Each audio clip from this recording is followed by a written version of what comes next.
Hello friends, સ્વાગત છે તમારું મારી ગુજરાતી રસોઈ ટિપ્સ ચેનલમાં। તો આજે આપણે બનાવીશું કાઠિયાવાડી ઢાબા સ્ટાઇલ વઘારેલી ખીચડી। તો કાઠિયાવાડી ઢાબા સ્ટાઇલ વઘારેલી ખીચડી બનાવતા પહેલા જો તમે મારી ચેનલ ઉપર નવા છો તો આ જ રીતની નવી રેસીપી મેળવવા માટે મારી ચેનલને સૌથી પહેલા સબસ્ક્રાઇબ કરી રાખજો।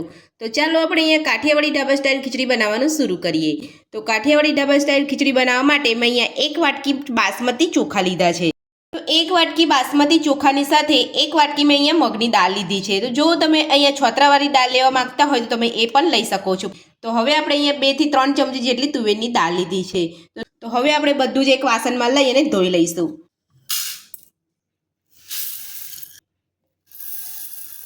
દાળ ચોખાને ધોતા પહેલા આપણે અહીંયા એક કુકરની અંદર પાણી ગરમ કરવા મૂકી દઈશું। હવે આપણે અહીંયા ખીચડી બનાવવા માટે એક કુકર લીધું છે। તો કુકરની અંદર આપણે અહીંયા જેટલા આપણે અહીંયા દાળ ચોખા લીધા છે એનાથી આપણે અહીંયા 3 ગણું પાણી લઈશું।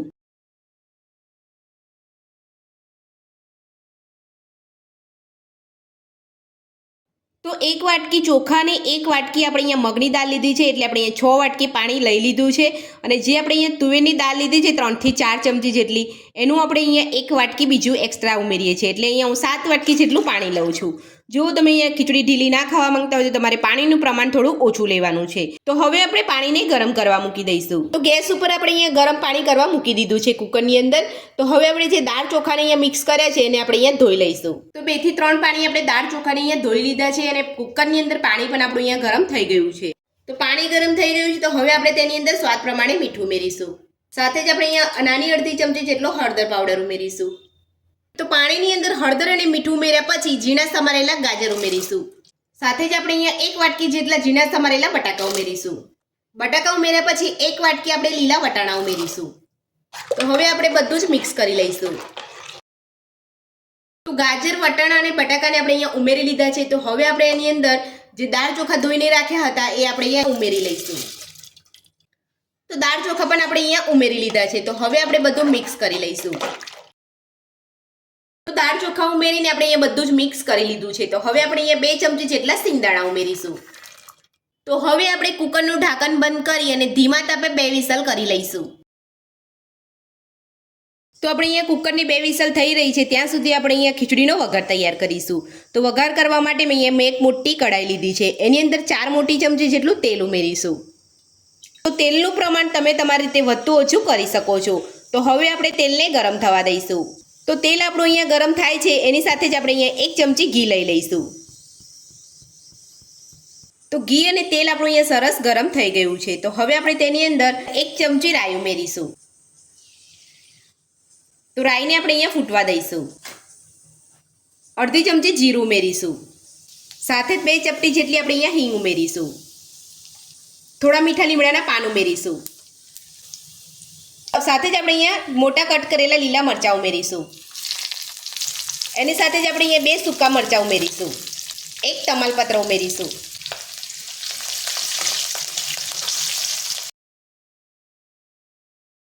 સાથે જ 2 મીડિયમ સાઇઝની ઝીણી સમારેલી ડુંગળી ઉમેરીશું। ડુંગળી ઉમેર્યા પછી 1 ચમચી આદુની પેસ્ટ ને 1 ચમચી લસણની પેસ્ટ। જો તમે અહીંયા લસણ ના ખાતા હોય તો તમે સ્કીપ પણ કરી શકો છો। તો આદુ લસણ અને ડુંગળી બધું આપણે સરસ અહીંયા ઉમેરી લીધું છે। તો હવે આપણે ડુંગળીનો કલર બદલાય ત્યાં સુધી આપણે બધું સરસ સાતળી લઈશું। તો તમે અહીંયા બીજા આખા મસાલા ઉમેરવા માંગતા હોય તો તમે અહીંયા ઉમેરી શકો છો। તો ડુંગળીનો કલર અહીંયા બદલાઈ ગયો છે અને ડુંગળી આપણી એકદમ સરસ રીતે અહીંયા સતળાઈ ગઈ છે। તો હવે આપણે એમાં ઝીણા કટ કરેલા ટામેટા ઉમેરીશું। ટામેટા ઉમેરીને બધું જ આપણે અહીંયા સરસ મિક્સ કરી લઈશું। તો ટામેટા એકદમ સરસ રીતે અહીંયા કૂક થઈ જાય ત્યાં સુધી આપણે બધું જ સાતળીશું।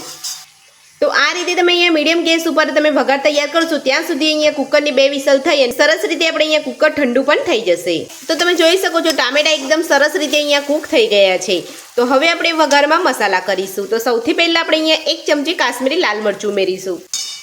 જો તમે અહીંયા વધારે તીખી ખીચડી ખાવા માંગતા હોય તો તમે અહીંયા તીખું મરચું પણ લઈ શકો છો। સાથે જ આપણે અહીંયા અડધી ચમચી ગરમ મસાલો ઉમેરીશું। 1 ચમચી ધાણા જીરું પાવડર ઉમેરીશું।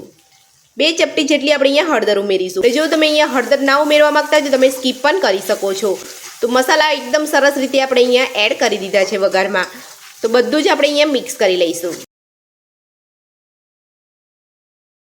તો બધા જ મસાલા આપણે એકદમ સરસ મિક્સ કરી લીધા છે. તો હવે આપણે વઘારની અંદર 1 વાટકી જેટલું પાણી ઉમેરીશું.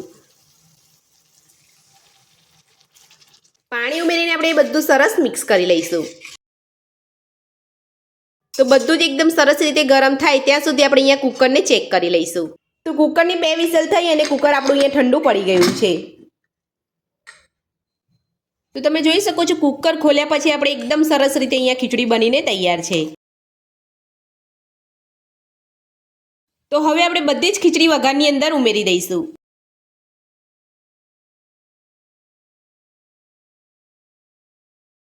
તો બધી જ ખીચડી આપણે અહીંયા વઘારની અંદર ઉમેરી લીધી છે. તો હવે આપણે બધું મિક્સ કરી લઈશું. તો બધું જ મિક્સ કરી લીધા પછી હવે આપણે ખીચડીની અંદર લીલા ધાણા ઉમેરી દઈશું. તો લીલા ધાણા ઉમેરીને આપણે ખીચડીને એકદમ સરસ રીતે મિક્સ કરી લઈશું. જો તમને અહીંયા ખીચડી વધારે છૂટી લાગતી હોય તો તમારે અહીંયા થોડું ગરમ પાણી ઉમેરી લેવાનું છે. અને આનાથી તમારે વધારે ખીચડી ઢીલી ખાવી હોય તો પણ તમે અહીંયા ગરમ પાણી ઉમેરી શકો છો. પણ તમારે ખાસ ધ્યાન રાખવાનું છે કે તમારે અહીંયા ગરમ પાણી જ ઉમેરવાનું છે. તમારે અહીંયા ઠંડુ પાણી નથી ઉમેરવાનું. તો તમે જોઈ શકો છો જોતાં જ ખાવાનું મન થઈ જાય તેવી કાઠિયાવાડી ઢાબા સ્ટાઇલ ખીચડી બનીને આપણી અહીંયા તૈયાર છે. તો હવે આપણે તેને 2 મિનિટ ઢાંકીને થવા દઈશું.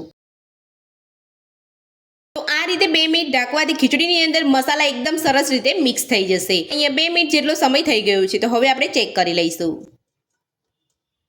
હવે આપણે ખીચડીને ફરીથી મિક્સ કરી લઈશું. તો હવે આપણે ગરમા ગરમ ખીચડીને સર્વ કરી લઈશું. તો કાઠિયાવાડી ઢાબા સ્ટાઇલ ખીચડી બનીને આપણી અહીંયા તૈયાર છે અને એક પ્લેટની અંદર સર્વ પણ કરી લીધી છે. તો આ ખીચડી બનાવવાની રીત તમને મારી કેવી લાગી મને કોમેન્ટ બોક્સમાં કમેન્ટ કરીને જરૂરથી જણાવજો. અને મારી આ રીતથી ખીચડી બનાવવાનું ઘરે એકવાર જરૂરથી ટ્રાય કરજો. જો તમને આજની રેસીપી પસંદ આવી હોય તો વિડીયોને લાઇક કરજો, ચેનલને સબસ્ક્રાઇબ કરજો, તમારા મિત્રોને જરૂરથી શેર કરજો. Thank you.